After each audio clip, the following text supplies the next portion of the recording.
right, everybody, welcome back to episode 10 of Professional American. This is a special episode for a couple reasons. The last episode was titled Pew Pew Stuff, and it was all kind of a general episode about firearms, as a whole, in general. I decided, and actually I kind of decided this a little bit earlier on, but I decided to break down that into a couple different categories. So that was general. We're going to break it down into hunting, which is what we're going to cover on today's episode, which I have a very special guest, which I'll get to in a minute. And then we're going to do an episode about self-defense and home defense. We're going to kind of break it down into those two. We'll be a little bit more specific instead of general stuff. And I wanted to do a hunting podcast. Hunting's a big part of my year. It's a big part of a lot of people's lives come December and November. And I wanted to kind of talk about it. It started a little bit earlier than normal for me this year. And I wanted to put all my thoughts down in one spot. I wanted to do it earlier, but I wanted the season to kind of be over before I talked about it. So now that this deer season is over, at least for me, then now we get to talk about it. And so that's what today's going to be. It's going to be all about hunting. And today's special guest is my very own daughter, Carrie Ambrose. Say hello, Carrie. Hello. That's Carrie. Carrie is 10. She just turned 10. Well, it's going to be 2 weeks this Wednesday, so she just turned 10. The reason why Carrie is on today is not because of her vast knowledge of guns and firearms, but because it was her first year as a mentored youth hunter, as Pennsylvania calls it. So this was her first year hunting. You got into... I picked up that .22, that Ruger 10/22 for you to learn how to shoot. I think I did that back in January. So it hasn't even been a full year yet since you started really shooting and becoming very interested in shooting. But so things have progressed a little quick. You went from nothing to going out and hunting in less than a year. Mm-hmm. So let's go back in time, okay? And we'll go back in time a little bit. And for those listening, this is Carrie's first time podcasting. So everything's new for her. But I figured I'm not going to speak for her. I'm going to kind of interview her and let her give her own perspective on what happened this year as far as hunting went. So let's go back in time. January of this year, of 2021, I purchased a Ruger 10/22, which for those who don't know what that is, it is probably one of the best-selling .22 caliber rifles in history. It's semi-automatic. This one happens to have a synthetic stock. I put a little scope on it. Nothing fancy. I believe it's I forget how many. I forget what the magnification is. I think it goes up to 9. I think it's a 3-9, but it's perfect. It's a nice little setup. 10-round magazine. It's an awesome beginner rifle. Inexpensive. I think everyone should probably have one, regardless of what stock it has. It's very simple, easy to use. So we started on that. So what was before that rifle got introduced into the family? Do you remember back to what your thoughts were about guns as a whole? Well, I liked how they could protect a lot of people, and I could get us food from hunting. Okay. But you had your first experience shooting was up at my parents, at Pawpaw and Grandma Peggy's house, and you got to shoot an AR-15, which was your first time shooting. And you actually, if I remember right, you did pretty good. I helped you hold it, and I think I helped brace because it was bigger. You're not a very huge kid. You are smaller. You're a little person, but you did pretty good. Do you remember that day? Yes. Yeah. What can you tell me about that? Well, There was snow on the ground, or it was cold. I know it was cold. when I first shot it, it like gave me a little tug in the shoulder. Get the recoil, the kick back a little bit. And it's a yeah, okay, but you liked it, and you wanted to keep going. And in fact, I think you shot rounds that were meant for Mom to be shooting, and I think you took some of her turns. I think I also shot your pistol too.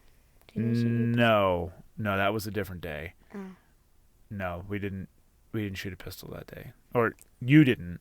Well, I did. Yeah. No, that was a different day. So fast forward, so I bought that, and you started to learn on that. Now, do you remember? Can you tell me what now? I know there's 4 basic rules of firearms, but I teach you the 3 most important. Do you remember the 3 rules? Rule number 1. Keep the firearm in a safe direction. That's right. Keep it in a safe direction at all times. Actually, that's not number 1. But that is 1. What's another one? Keep your gun unsafe until you're ready to fire. No. Yes, that's not the one I was looking for. I'm putting you on the spot. How are we supposed to treat every weapon? Treat every weapon with care. No. As if... It's your own. No. Man, I'm looking like bad dad here. I definitely have taught you this many times. I forget. Treat every weapon as if it's loaded. Right? That's rule number 1. Okay. Rule number 2 you already got is keep it pointed in the safe direction. Okay. Or more specifically, don't point it at anything you don't intend to shoot. Right? That's actually what it's supposed to be. And number 3, you kind of got at, you said to keep it unsafe until you're ready to shoot. But number 3 is don't put your finger on the trigger unless you intend on destroying that, whatever you're pointing it at. Right? Now the 4th one, I haven't really gotten. I've told it to you, but I feel it's the lesser of the 4, but it is an important one, and that's to watch what is behind what you're shooting. So if you're shooting at a target, but there's a house directly behind the target, you got to be careful, right? You don't want to shoot the house. So you have to keep in mind what is beyond your target. That one, for me, is a lesser of the 4, but it is an important one. There's the first 3 are the most important. So once again, treat it every firearm as if it's loaded at all times. Number 2 is don't point it at anything you don't intend to destroy. And number 3 is don't put your finger on the trigger until you are ready to destroy that thing. And number 4, be mindful of what is beyond your target, so that if the bullet goes through, it doesn't keep going and hurt somebody else or destroy something else. Right? Okay. We'll have a talk about this afterward, about how the fact that you forgot those and made me look like a fool. You're not a fool. Okay, so once you started shooting and you started liking it, I have a little steel target, and we sighted it in, and you did good on paper. We shot some cans, right? Yep. You like shooting the cans. Yeah. You liked it better than the paper. Okay. Then we started shooting the steel, and then we started talking about hunting, didn't we? Yes. So this was obviously a first for me, was getting, it's called a mentored tag is what it is, a mentored youth permit in Pennsylvania. And what that does is, it is actually cheaper than a regular adult resident hunting license, but there are some restrictions, but it does allow her to shoot an antlered or flintlock deer. So an antlered deer it does give her a fall turkey tag and a spring turkey tag as well. So those are there would be 3 things. And then there's a bunch of things that fall under the general license, which a lot of small game. So squirrel being one of them, rabbit being another. Those are the 2 main ones. We technically can shoot turkey, except it would be a smaller target. What, turkey? Mm-hmm. Well, but that's not. That's in the turkey tag. We haven't gotten there yet. We're talking about general small game, which squirrel is considered small game. So I figured we'd start with squirrel. Now, for us, squirrel season, I know there are some states that don't have a specified season for squirrel. You can do squirrel year-round. In Pennsylvania, we do have a squirrel season. It started this year. It started on September 11th. You had a softball game that day. Mm-hmm. But we went out in the morning, got up early, drove out. You remember that? Mm-hmm. I know. Seems like forever ago. I think we saw something, it was close enough to shoot, except it just ran up a tree and we didn't find it. I think that was when we were coming back down the hill. Mm-hmm. Yeah, we saw it go up the tree and we stood there for a while, but we also knew we had to get back in time for your softball game. So where we live now, we don't have enough land to really go out and hunt. So down here, we have a state park near us, Nockamixon State Park. There is a state game land there. It's public land, it's state land. We're allowed to go there. You're allowed to go there if you have a hunting license. And to hunt, you can go there if you don't have a hunting license as well. But in order to hunt, you have to have a license. And so we went there to do squirrel because it was easy access to get there. So we did see one go up the tree that day. And you had your orange vest. You had your nice camouflage jacket, your orange hat. We are in Pennsylvania required to wear an orange hat, 360 degrees, all for every single hunt. So whether it doesn't matter what you're hunting for, a deer, squirrel, rabbit, woodchuck, it doesn't matter. You have to have that. And then I'm actually looking up the regulations here for vests. We have to, let me just pull that up here. We have to wear a vest with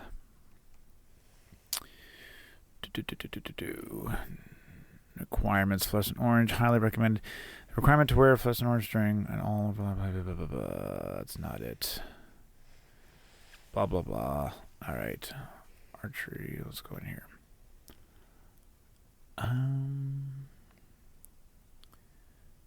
No, firearm. I want regular firearms here. Okay. 250 square inches on head, chest, and back combined, visible from 360 degrees. That's how much orange we have to wear. So, I think woodchuck is one of the only ones we don't have to do. We just have to wear a hat. But anyway, we went to your softball game and we went back out in the afternoon. And as we were walking out, we saw one, didn't we? Yes. Care to elaborate? I'm not doing all the talking here. You're a special guest. You're a bad interviewer. Come on. That was the one that ran across the trail in front of us. Oh, and went all in right up the tree. Right up the tree. That's the squirrel got so close to me. I was like, "Where is it?" Yeah, we went right up the tree. Yep, we walked around the tree and we couldn't find it again. It probably went in its hole. So, you were bored at first. Yes. Yeah, I could tell. You were bored because here we are just out in the outside, just doing nothing. Just walking. We sat for a little bit. Mm-hmm.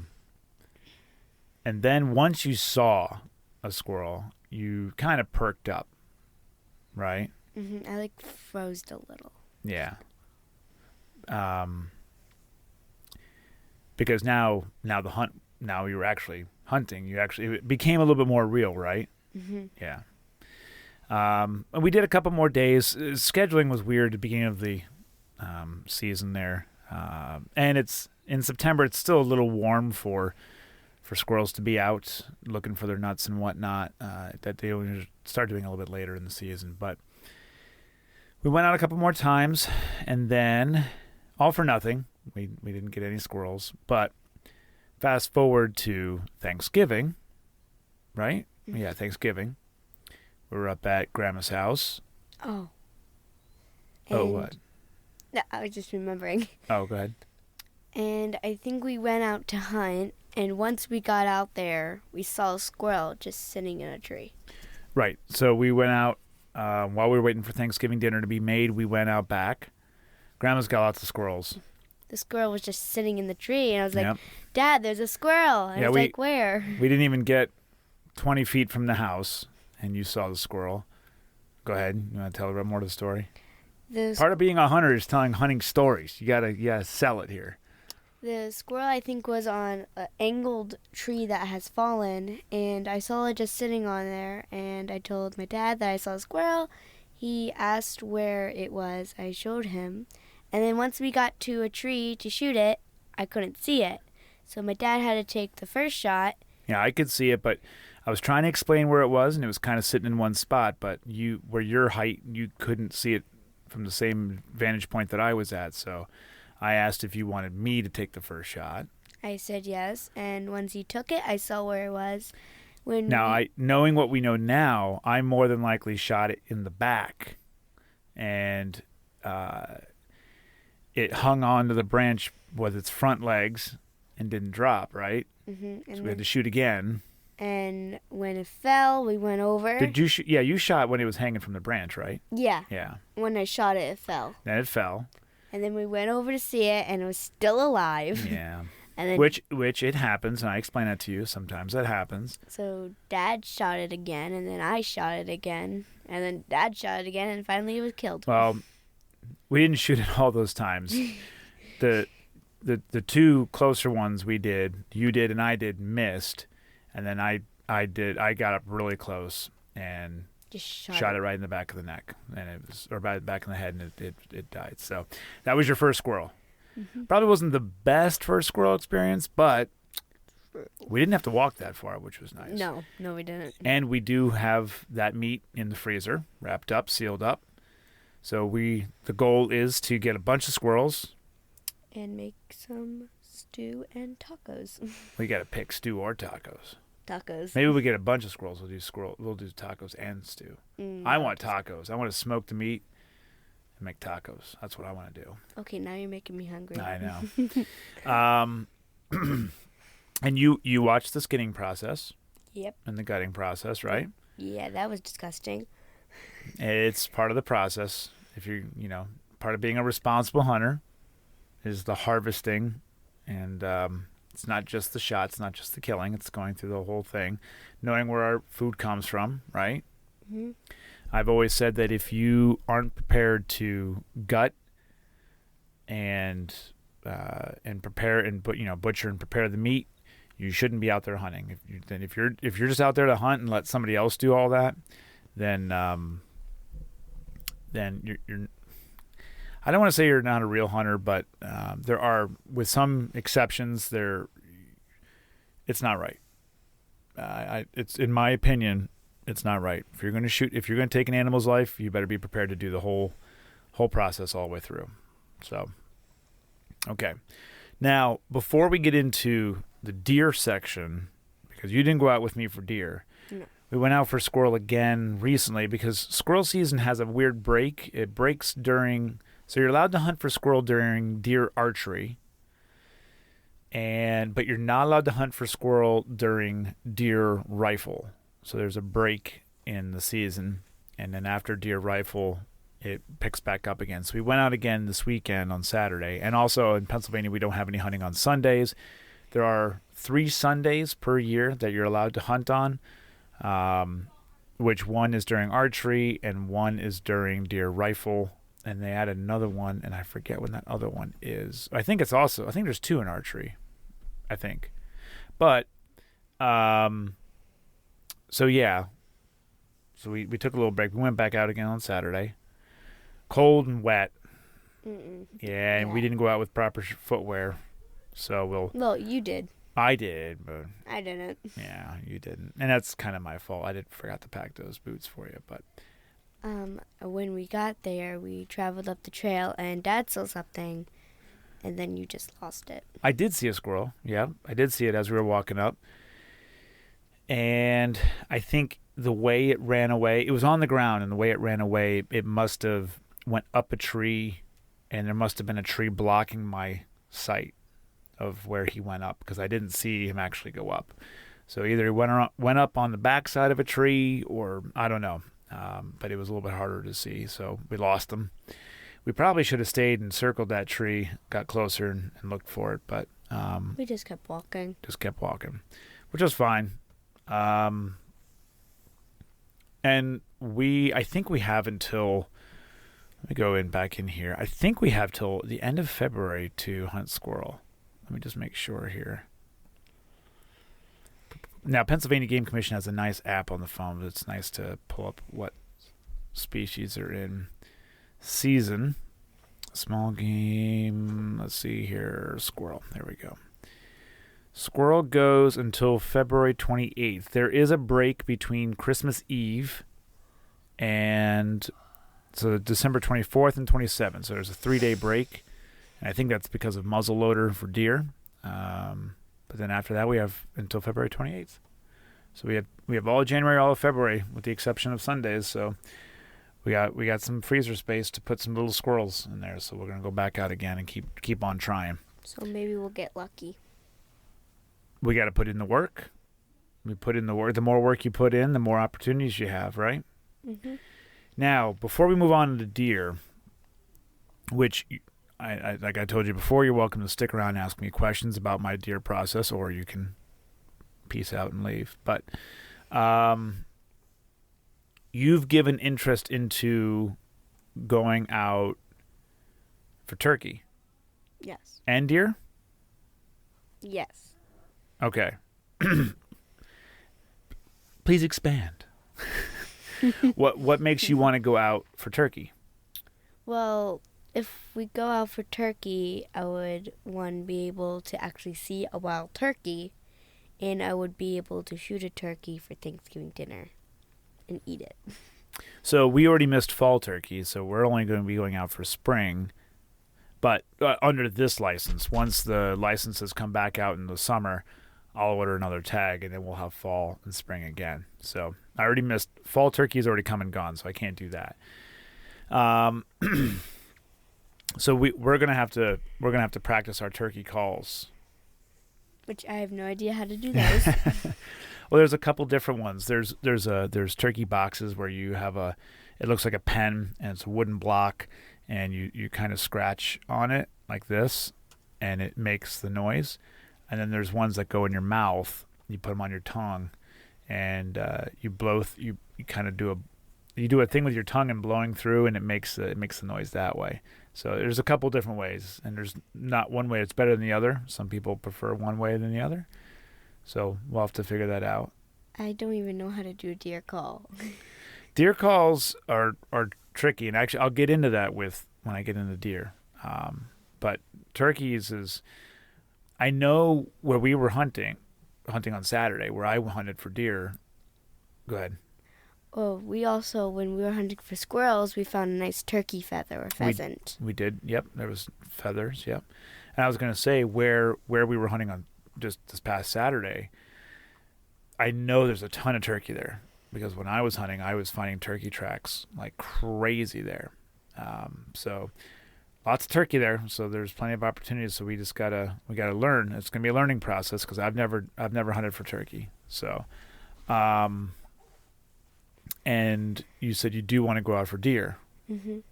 Okay, and why? Well, deer are it's a weird way to explain why I want to go out, but I also want to see what differences of deers there are out there. Like, if I see a few, I want to see what, like, kind of deers look like. And in the wild? Yeah. Okay. And I also want to eat some steak. I haven't ate steak in a while. Well, from the deer, because we ran out of last year's deer. Yeah. Because you can always eat what I shoot, but are you saying you're interested in eating something that you shot? Mm-hmm. Okay. And you have, to be clear, you've seen deer. in the wild, but they've been in like our backyard, Yeah. crossing the road. I just want to see one just walking in the woods. In its natural habitat. Mm-hmm. Yeah.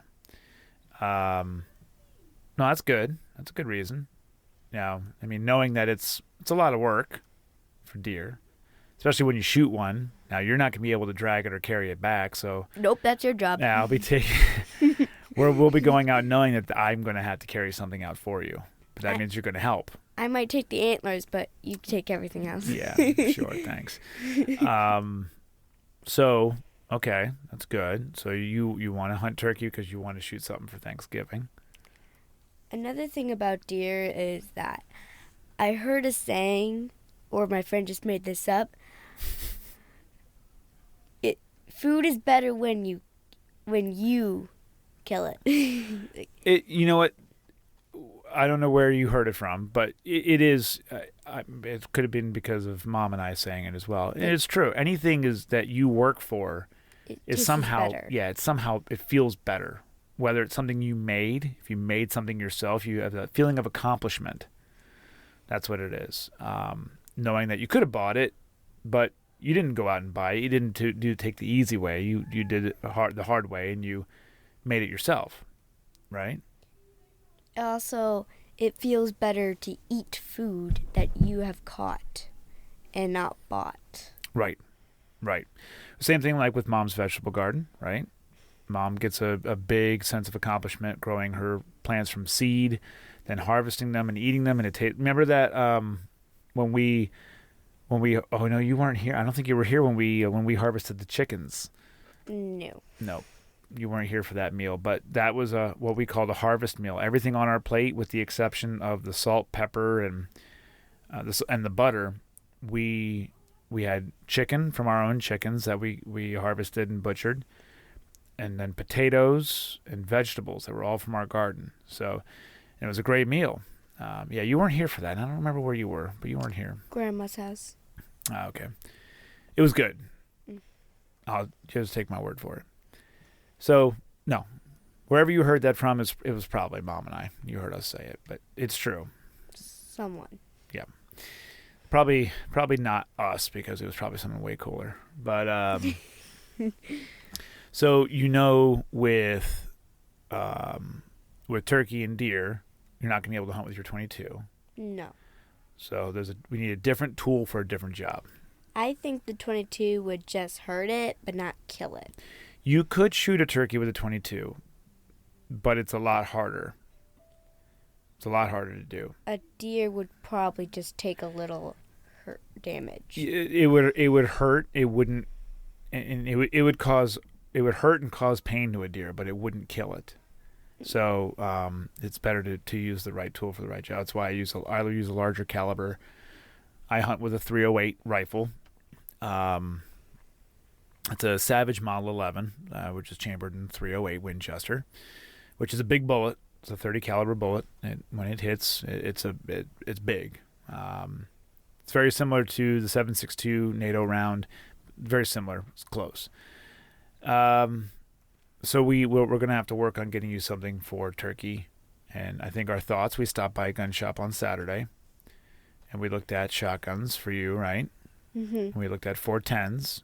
So I also asked if they made lever action shotguns, which that's probably apparently they're rare. Yeah, they're not super common. Just because of the mechanism, how everything has to work, it's not very common. So they're usually either pump action or single shot or double barrel. But for you, we're going to look at getting a 410, and there's different rounds. There's buckshot, there's birdshot, and there's slugs. So what you would be using is birdshot, which is tiny, tiny little pellets packed into this shotgun shell. And when you press the trigger, what comes out is all these little pellets. Or like little BBs. The little BBs, yeah. There's different sizes too. There's different loads that you can get, but the little BBs, and that they're coming out at such a high rate and such a high concentration that it does kill a bird. And then we'll use a slug for deer. So you'll be essentially shooting it's a rifled slugs. It's just essentially it's a big rifle, but it's packed a little differently, and you just won't be able to be as far away. You'll have to take a closer shot, which is fine. I don't like long distance shots anyway. Also, at the gun shop, I got to see a 50 BMG. You had to see your first 50 caliber in person, yeah. Big, right? Another thing about 50 BMGs is if you shoot an animal like a squirrel or a turkey with it, your food is already cooked. If you shot a squirrel or a turkey, if you shot a squirrel with a 50 caliber bullet, there would be nothing left to eat. It would explode. It'd be gone. That's why you don't hunt with them. But now, that's Carrie's favorite. She watches a YouTube channel called Demolition Ranch with Matt Carricker, and he likes to. It's a family-friendly channel, so for anyone who has kids that are into guns or you want to get them into guns, I do recommend that channel. It's family-friendly. It's fun for everybody. He makes jokes that sometimes only the adults get and the kids don't get, and he likes to shoot obscure things that you might not have ever thought to shoot. He also shot eggnog once. He did a recent video. He shoots containers of eggnog. He usually starts with a 22 and he works his way up in size for calibers. Usually 22 to 9mm, 45. Works his way into rifle calibers as well, and he usually ends with a 50 cal.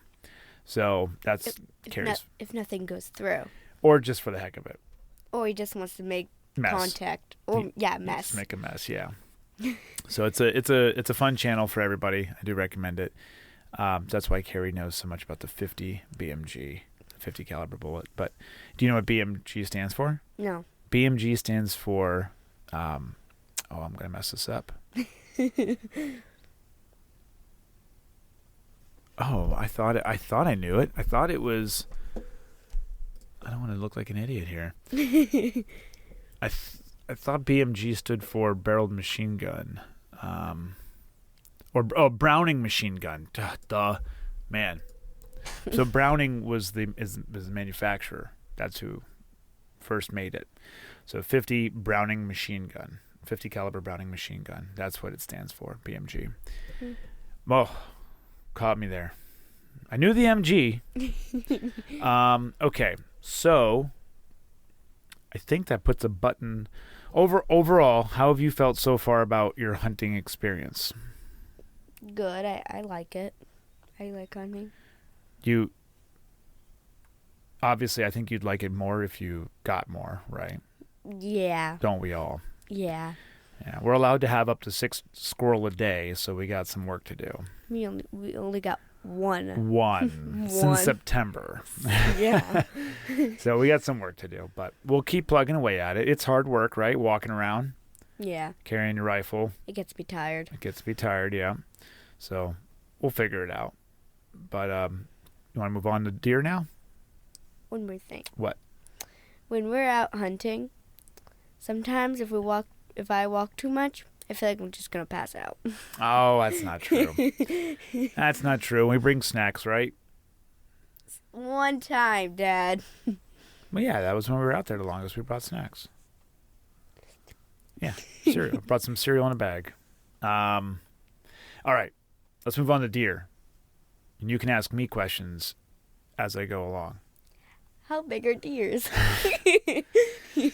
Okay, so this year was the first year that I signed up for archery hunting. I started archery last year, bought a compound bow and broadheads, and I didn't buy broadheads until this year, but practice tips and got pretty good enough that I felt confident enough to be able to shoot a deer. And having hunted before, I at least had hunting skills. I just didn't have archery history. So went out in, I believe October 2nd was the first day of archery for whitetail, and went out, didn't see anything.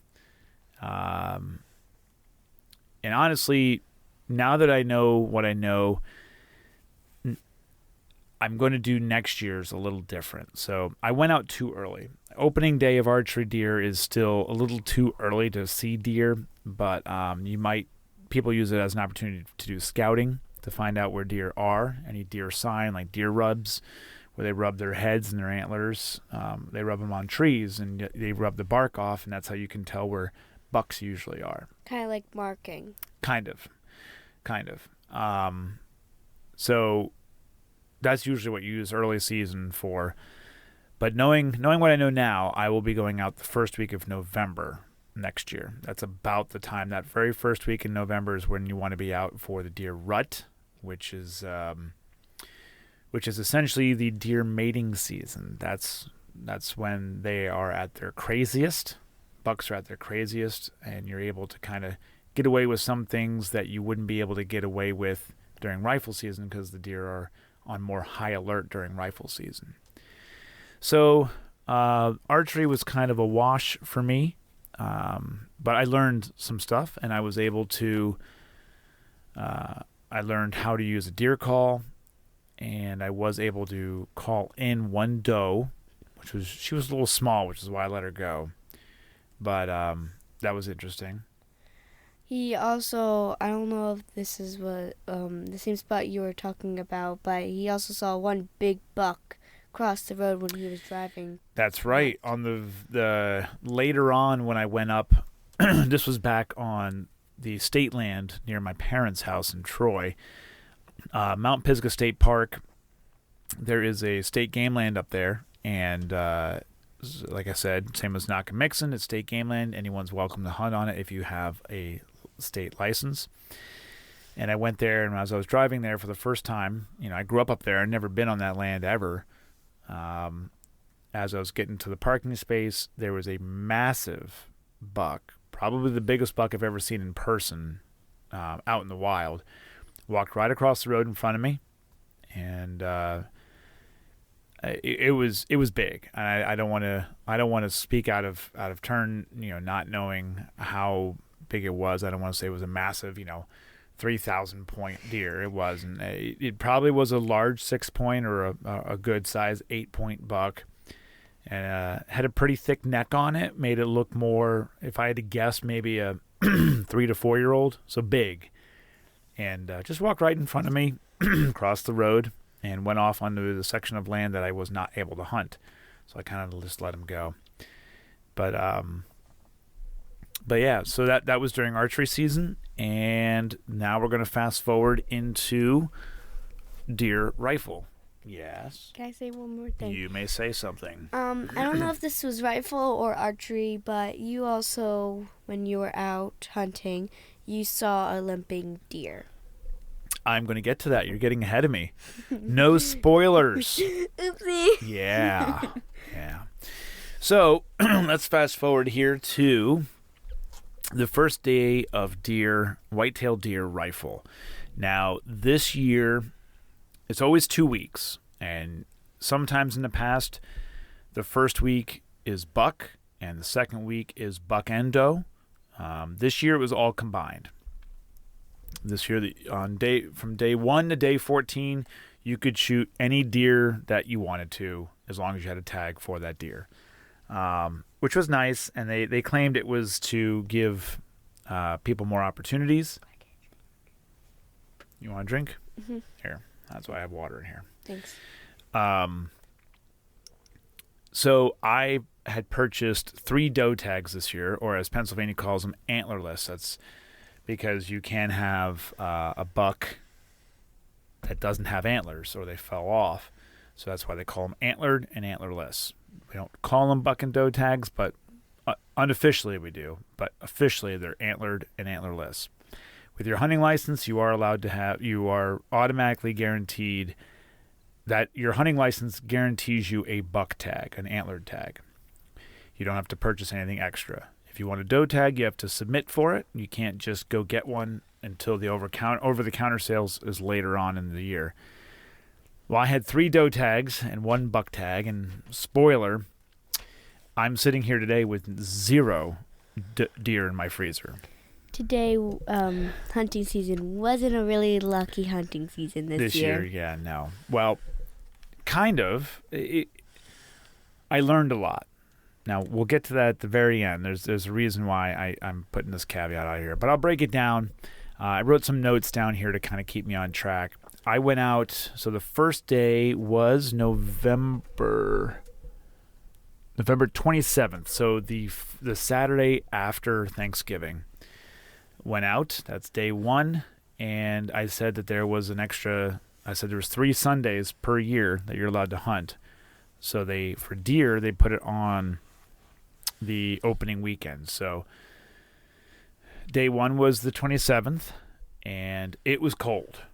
Do you remember how cold it was? Well, you were inside a house. You were nice and cozy in your bed, all warm. I think it was outside for a little bit, but then I went back inside. Yeah, it was 50. It had a real feel of 15 degrees because of the wind. It was cold. It was windy. And I went up, and I knew where I wanted to be because I had scouted some of the spots during archery. And as I was sitting, I heard something behind me, and I turned, and there was a nice doe, which I would call a shooter doe. I would have shot that doe. But the angle that she had come up on me, I would have had to turn a lot in order to be able to take a shot at her. And by then, she had already figured out what I was. She had already stomped, and then she just turned around and trotted off. Probably about 20 yards, not that close, not that far. Actually, 20 yards is pretty close. Didn't you try to go around and try to corner her back? No. That I sat there. I just sat. I sat a little longer, and then I moved to a different spot. But day one was kind of a bust. It was really, really cold. It actually the temperatures really pushed the limits of my hunting gear this year. My socks, my boots, my jacket, and my gloves. It really pushed it. They're not rated for 15 degrees. So at least you didn't have my shoes. At least I didn't have wet shoes. You're right. You're right. Day two, we had gotten snow, which was nice. I always like hunting in snow. Because you can see the tracks. Because we can see the tracks. And it gives you a little bit of a backdrop. Instead of looking for a brown deer in the brown woods with brown trees and brown leaves, you look for a brown doe in white snow. Correct. And white leaves. It's a lot easier to see the movement. It gives you a nice backdrop. So we had some nice snow. It was a little warmer than the day before, but I didn't see anything except I saw lots of sign. There was lots of deer tracks, lots of poop. I saw some deer rubs and some deer pawing where they were looking for food under the snow. We saw that during squirrel hunting. Yes. A lot of it. Yep. And I did see some mountain lion tracks that day, too, on my way out of the woods, which the Pennsylvania Game Commission does officially say that mountain lions do not exist in Pennsylvania. But many, many people over the years have seen them, including myself, and I did see tracks this time. Day number 3, this was not a good day for me. Still had the snow, still a little bit warmer. The wind had died down. I had finally, around 10 o'clock, I saw 2 doe walking in front of me at a decent distance, probably about 50 yards, which is not bad. I usually, every year that I shoot a deer, it's about 40 to 50 yards. And I did something that I've never done before, and I probably will never do again. I rushed my shot, and I missed. And it was because I could see where the deer were headed, and I could tell that my window of opportunity was getting smaller and smaller, and I let it go to my head, and I rushed it, and I missed. You don't do that. And some I've tried to tell Carrie that we take our time. And right? Guess what? You didn't. I didn't. But for the first time in 15 years, I guess that's not that bad, right? True. One time, I still did my due diligence, and I tracked. Because there was snow, I was able to find. I walked up to where they were. I saw where they spooked after I shot, and I still tracked. That you could tell the difference between a deer that's walking and a deer that's running. When we were squirrel hunting, we saw deer tracks going up a steep path. Yep. We knew that because the leaves had been turned over. And it was deep in the mud. Yep. So I followed the footsteps of the deer that I had just shot at, and followed for about 2 hours, not knowing if I completely missed it or if I maybe had wounded it. And Or skimmed it. right. And so I did the work, tracked for about 2 hours, saw them once again briefly, but they were running, and there was no way I was going to get the shot the way they were at. So never found any blood, never found any deer. I did find somebody else's deer that they had shot and lost, dead under a tree. It was not mine because I could tell the body had already had frozen snow on it from the night prior, and a deer that was just running around wouldn't have snow sitting on it. So yeah, that would be weird. And the body had already stiffened up. Rigor mortis had already set in. So it was probably from the night before. Somebody had shot it the day before and couldn't find it. So I did find that. And that really bummed me out. I didn't see anything else the rest of the day. And I was not in a good place in my head. So At least you saw a dead deer. yes, but it wasn't mine. And actually, that even, it made me feel a little bit more worse because that was good meat that just got wasted out in the woods. True. Yeah. That's why I spent 2 hours looking for mine, because if I did, in fact, hit it, I wanted to make sure that I actually got it. Somebody didn't spend 2 hours looking for the deer that I found. So you wouldn't waste any meat Correct. if you should shoot it. Right. So we'll move on to day 4. Day 4, it started to flurry again in the morning, and I took a different route that I had normally been taking. And I came across, I heard this crashing coming through these bushes. So I froze, literally froze. It was cold out. It was about 30 degrees. But no, I got behind this nice little forked tree so that I had a place to look and rest my rifle if I had to shoot. And I found the deer that was making the noise. He was walking right toward me, and I saw that it was a buck. Got a little closer. It was a 3-point, a small 3-point. It was legal. I could have shot it. Would have been labeled as a buck. And as he got closer, I could have shot him 100 times. I had plenty of good opportunities, but I could see the ribs. He was very, very thin and very small.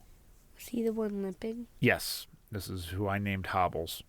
His rear leg, he was gimping on it, and so between the gimp and the thin, being thin and not a very big 3-point, as the saying goes, the juice wasn't worth the squeeze. So I just stood there and let him go. He never saw me, and I didn't spook him. He never saw me. He must not have smelled me, or if he did, he didn't get thrown by the smell. And just kept right on walking. I don't know. Somebody else might have shot him. Maybe he lives again. Maybe his leg was an injury. Maybe he sprained it. Maybe he was shot. I don't know. So maybe he tripped. Maybe he just tripped, and he might have just sprained his leg, and he would be fine the next week. I don't know. But I gave him another chance, and I did the right thing. So I explored some more property. Put some miles under the boots. And day 5, I had permission to hunt on a private plot over in Sylvania, Pennsylvania, and I went there and just to check it out because I knew the guys that were also hunting that property weren't going to be there that day. So I went there because I figured there'd be less pressure. I could see something, but it was very, very warm. And the thing about deer is when it's super warm, they kind of just bed down, and if they don't have to move, they don't move. When it's cold, it keeps them moving because just like us, if we're sitting outside for a long period of time, it gets really super cold, so you want to get up and move around, stay warm. And I don't like staying too cold. Well, yeah, nobody does. Yeah, no one. And deer are the same way. Unless someone likes cold. Unless someone likes cold. Yeah, but everybody has their breaking point. True. Yeah. I did see a couple deer, but they were moving in brush. Like I could see parts of them. I could hear them.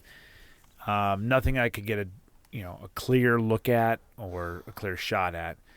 And they kept moving away, and I never could see them. And I did end up seeing some bear tracks, which I then immediately turned around and went the other direction because I'm not all about that bear life. One time we were squirrel hunting. Oh yeah, that's right. And people in front of us were shooting. And I was like, "Ooh." Well, we were walking up the trail. Yeah, and they were starting to walk. Well, we heard these shots down. come from up the trail in the direction we were going. Yeah, and I was like, "Well, someone must have got a squirrel." Yep, and that's what we thought. And you were like, "That doesn't sound like a 22." No, So?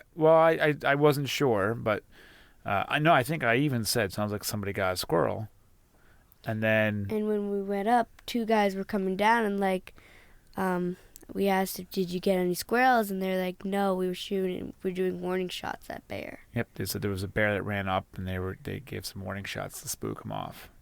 And they sounded and looked very scared. Yeah, they kind of looked a little petrified, but what did we do? We just walked right up the trail. We walked right up toward the bear. Well, the bear could have been gone by then. Probably was, yes. So, yeah, most bear want nothing to do with humans. If you make enough noise, even just yelling at them, chances are they'll go away. Also, never turn your back on a bear. Never. Well, remember, I don't have to be faster than the bear. I just have to be faster than you. No, I gotta be faster than you. So I saw bear tracks, and that was about it. I did see the deer that had been evading me. I saw them in a field as I was leaving the property, but I wouldn't be able to shoot in that field because of the houses that were behind the field. Which goes to number 4. Correct. So day 6, I went back to the state land, and it was still warmer. I didn't see anything. I tried taking notes each day, so I kind of knew what to talk about. Toward the end of the day, though, and most of the snow had melted at that point because of how warm it was, and almost toward the end of the day, I was starting to walk down out of the woods around 4:30. Someone just started shooting. It was fairly close, and I don't know what they were shooting at. I couldn't see anybody.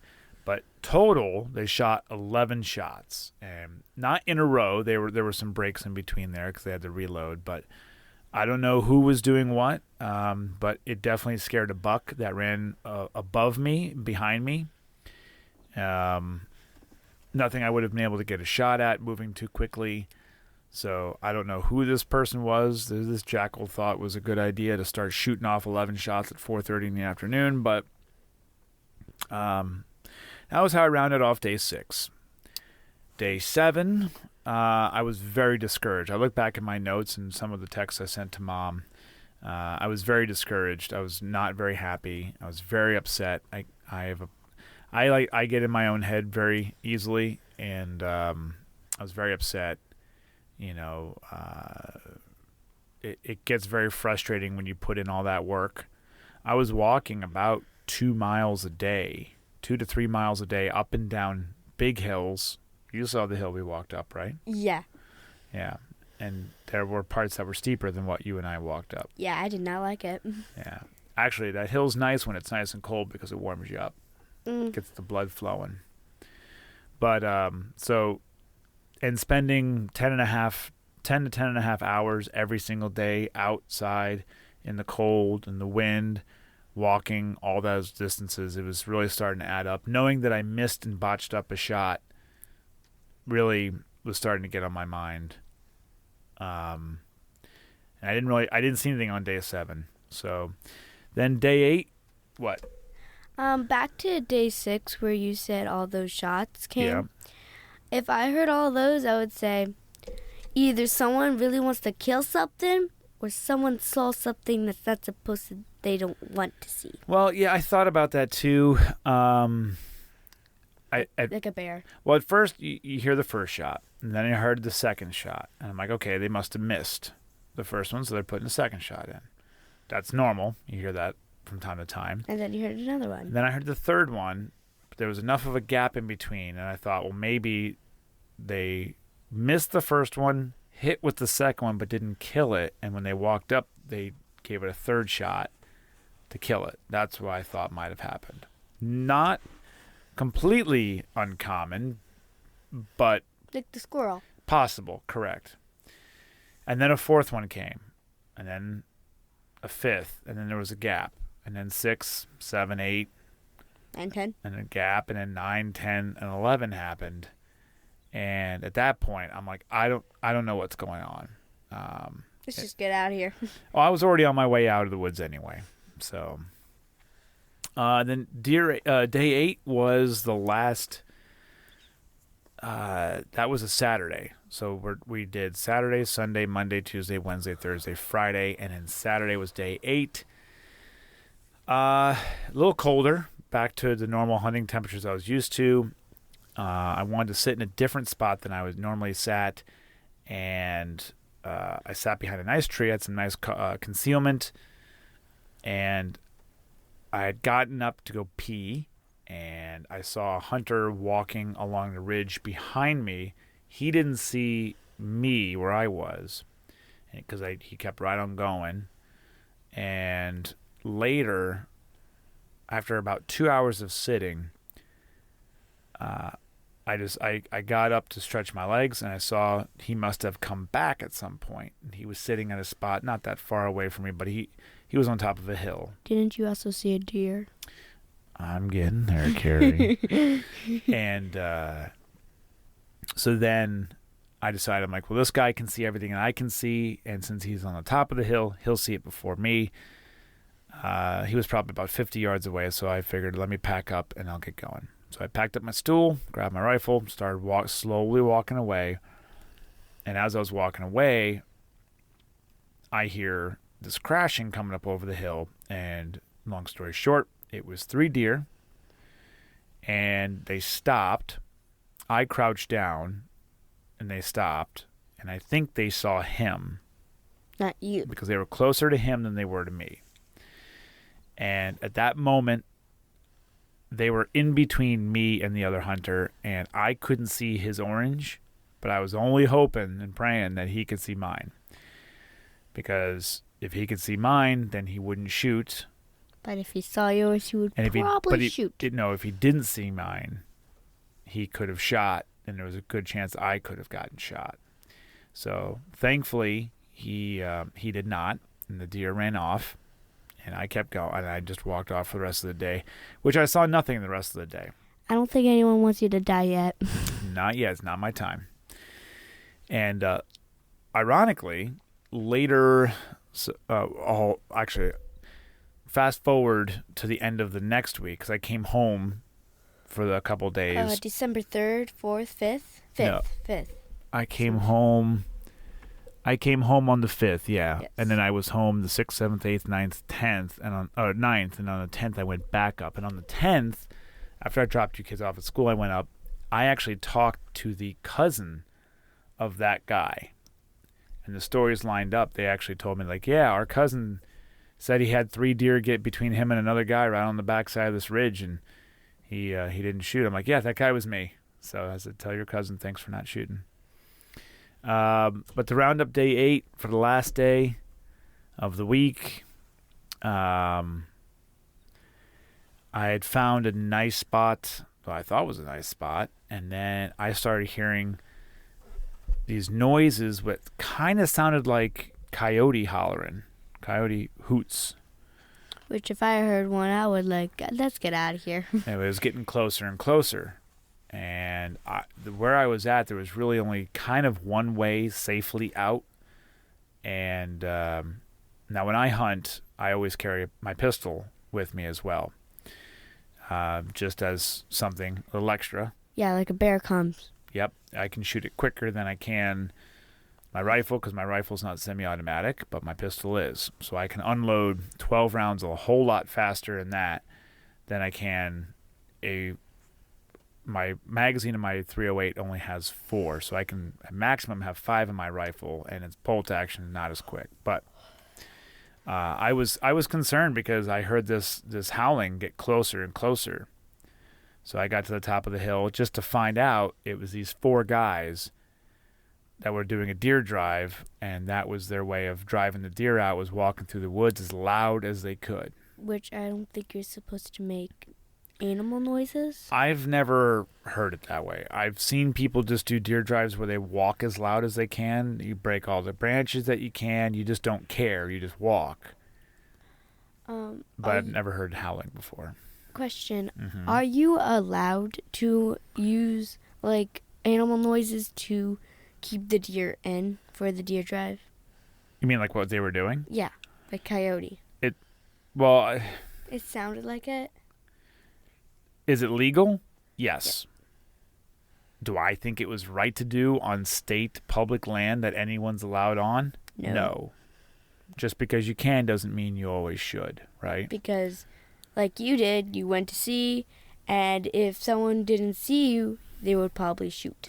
Well, that's why you wear orange. But no, more importantly is it's etiquette.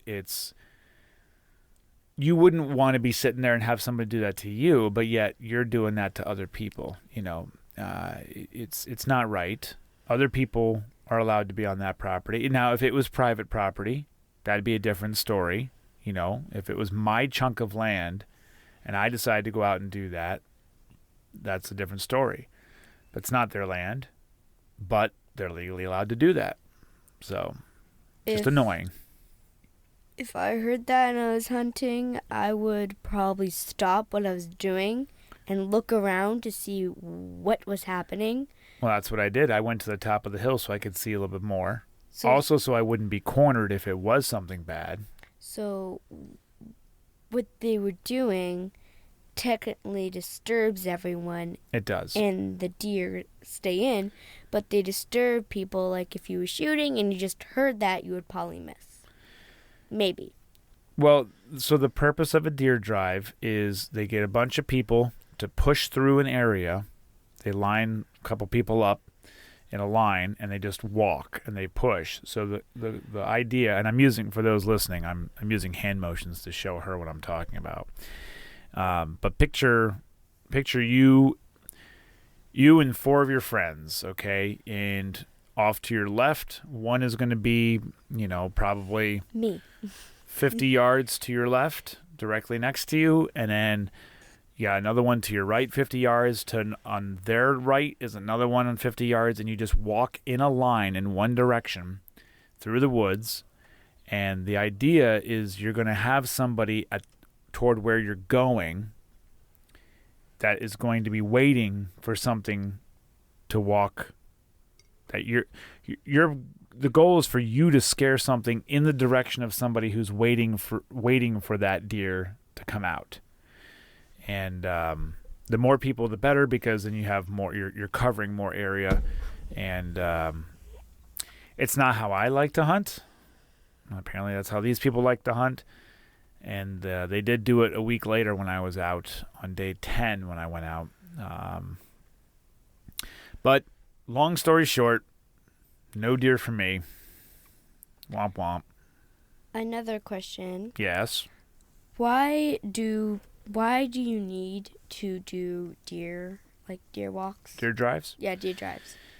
You don't need to, but that's how some people choose to hunt. And why would someone choose to do that? Some people don't like to sit in the woods and wait. Some people don't like to walk quietly through the woods. They don't want it. They don't have the patience. Some people don't like to sit in tree stands. So this is another method that you can do. And there are some instances where there's really thick brush and trees where you can't quietly walk. Sometimes it's better to just storm through there and scare anything out of there into an area where you can see them. Another thing about deer drives, Mm-hmm. do some people do it because they keep the deer in one place for people to shoot them? Kind of. I'm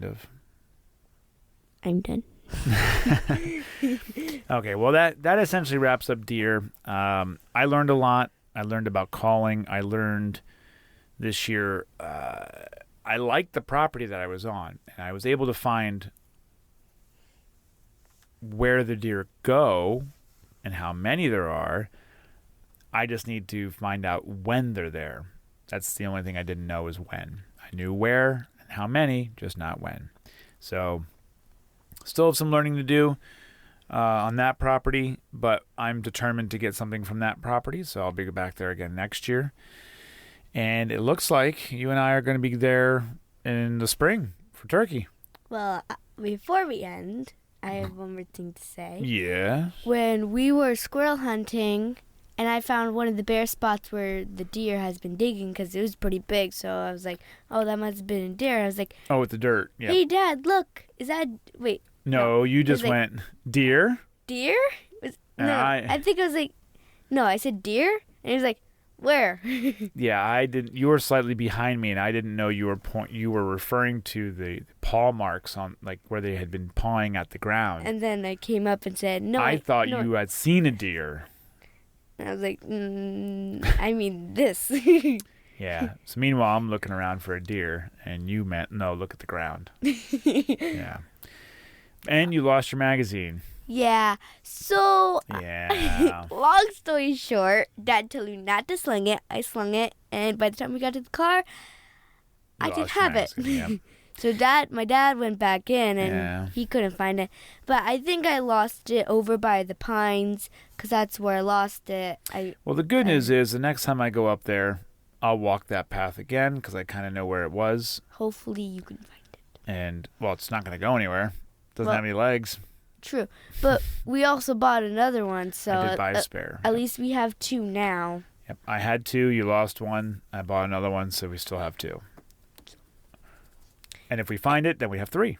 At least there was only 9, not 10. Yeah, we only lost 9 rounds, too. Like, what? Did you say like 90 cents? No, they're, well, kind of. They're 22 rounds are about 13 cents a round right now. So, if we do the math, I know. No math. No I'm math. already out of school. No math. 13 cents times 9 is $1.17. So we only lost $1.17. Ish. Yeah, Ish. roughly. Plus a $22 magazine. Yeah. So about $25. So I technically owe Dad $25. Correct. Which, just saying, you're never getting that money. I know.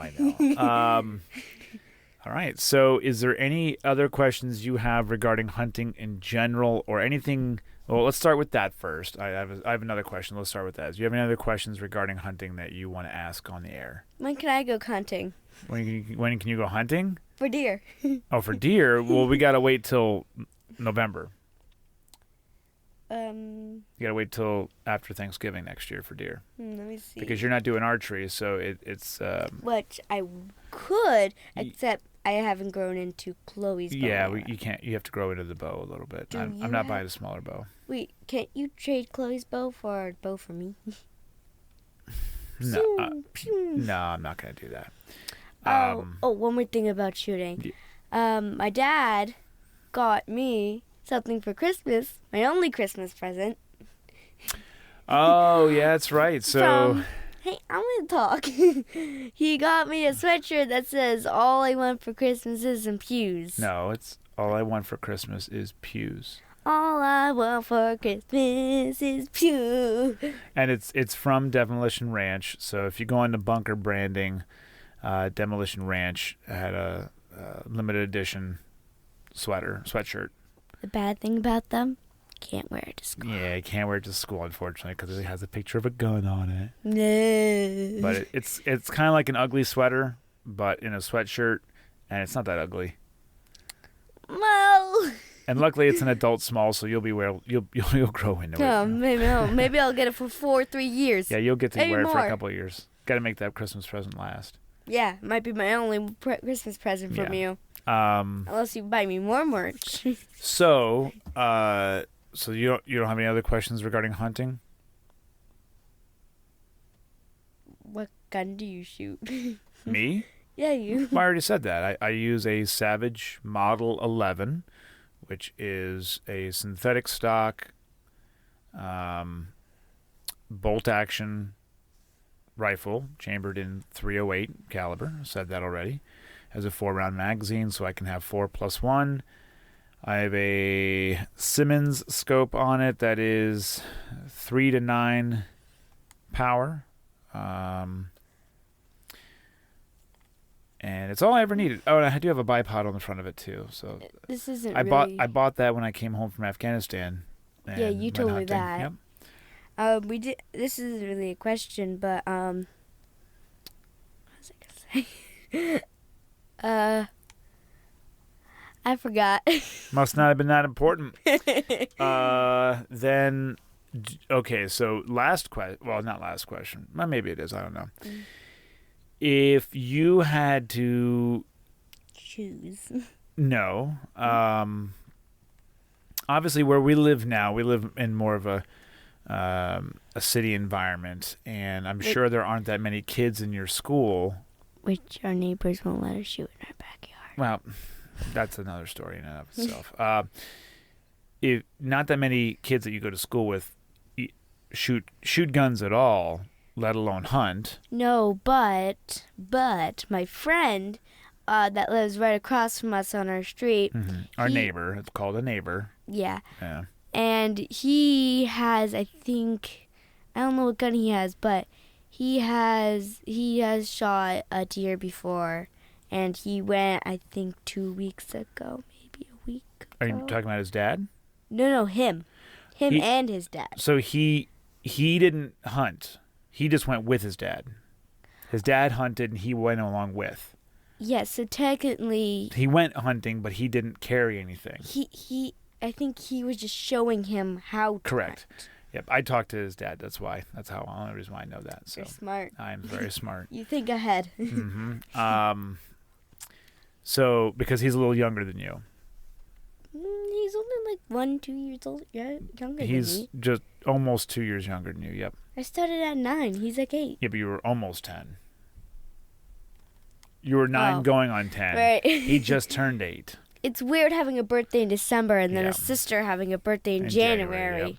So because you don't have many friends that do that, if you had to give advice to someone your age or younger, what would it be?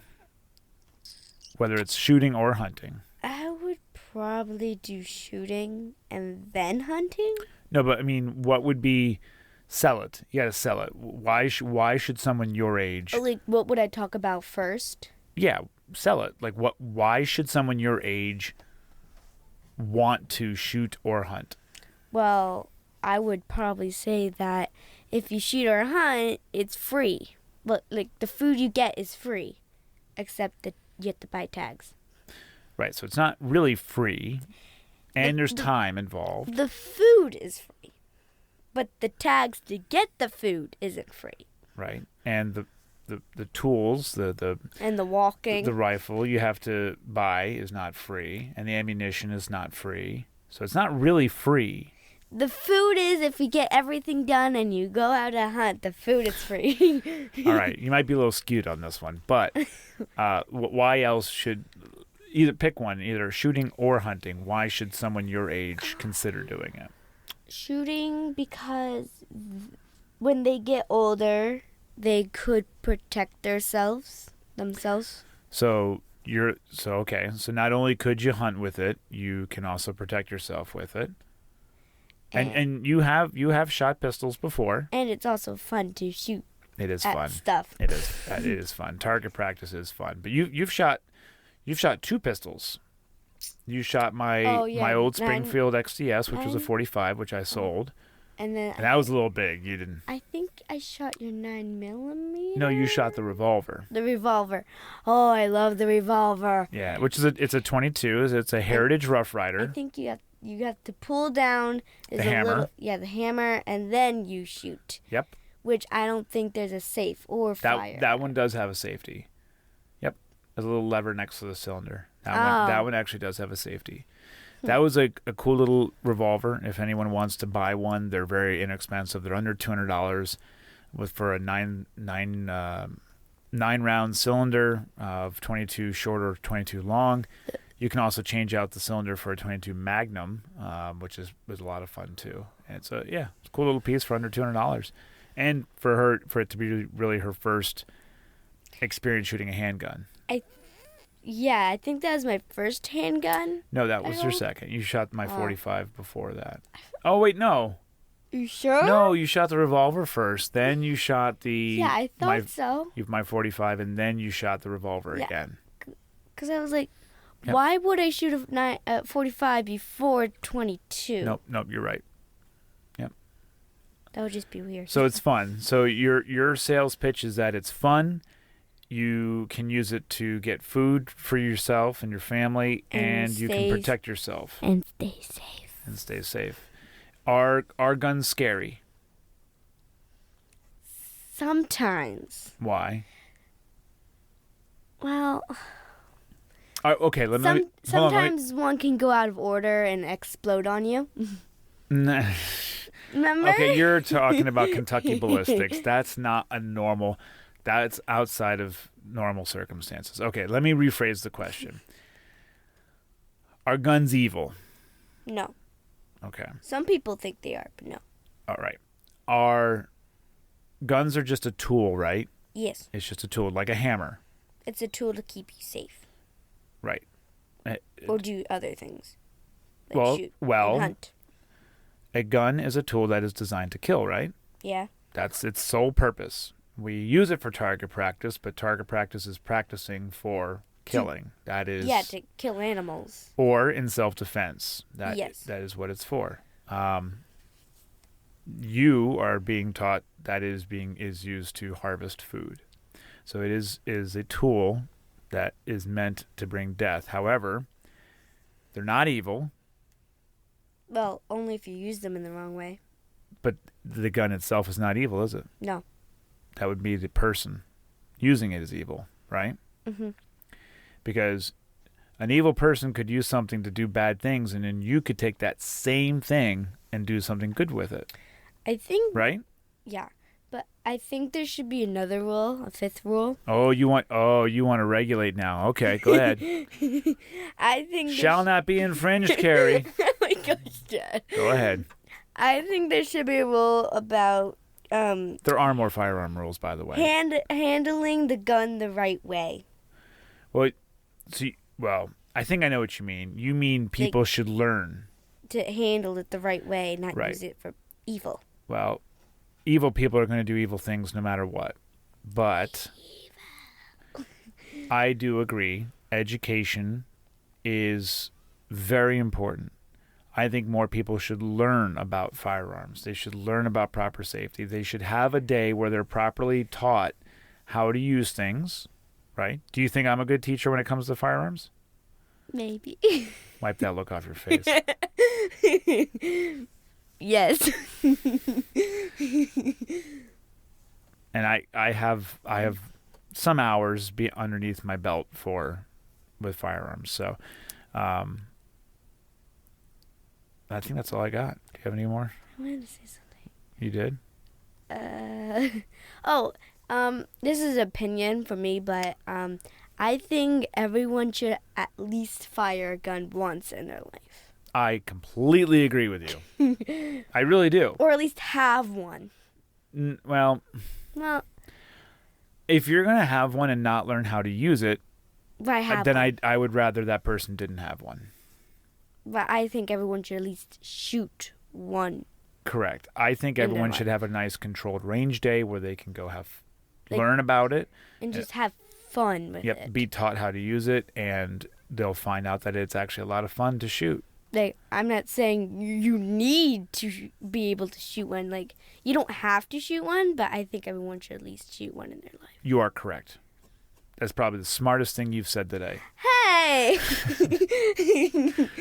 That's true, though. You are right. I agree with you. I've said that before to people. I think everyone should have a range day. Because if you're in trouble and you see a gun lying on the ground, you won't know how to use it. Well, there's that, but I think it's important. There's a lot of people who have some fear about firearms, and I think if they did go to a range and had a day to learn about it and have a chance to experience it, they would realize it's not as big and bad and scary as they think it is. is what it comes down to. The only thing you really could fear is fear itself. So you should... Look at you dropping some bombs on that one. And you know what? With that, I don't think we need to say anything more. I think we're going to end on that one. That's a good place to end. So, well, goodbye, people. And that is going to wrap up episode 10 of Professional American. Thank you for sticking around. This has been a longer one, but with a special guest, an hour and a half is nothing.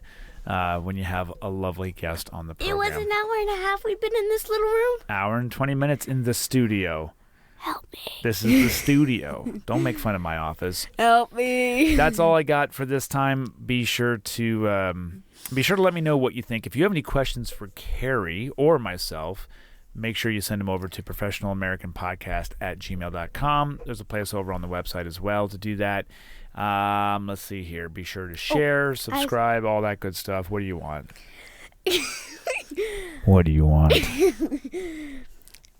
Just remember, I only make fun of my dad. That's not true. Everybody makes fun of me, and that's perfectly fine because I have thick skin. So, that's all I got. Hopefully next time I do a podcast is going to be the new year. So this is going to be the last one for the year of 2021. I hope you all have a very Merry Christmas. Hopefully Santa will bring you everything you want. Maybe a rifle. Maybe a pew. Maybe pew. Maybe Mariah Carey will All I Want for Christmas is Pew. I can't sing that without getting copyright infringement. Don't do that. We'll get sued. But that's it. Merry Christmas, everybody. Oh, wait. Yes. One more thing. Last thing, Carrie. I have one more thing. Yes. Make sure you make fun of my dad at least once. Everyone should make fun of me at least once. Merry Christmas. Merry Christmas. Ho, ho, ho. And we'll talk to you in 2022. And maybe next episode I'll be on this. Maybe not. Maybe. If you have questions for Carrie, maybe we'll let her answer. So that's it. Have a good one, everybody. Thanks for listening.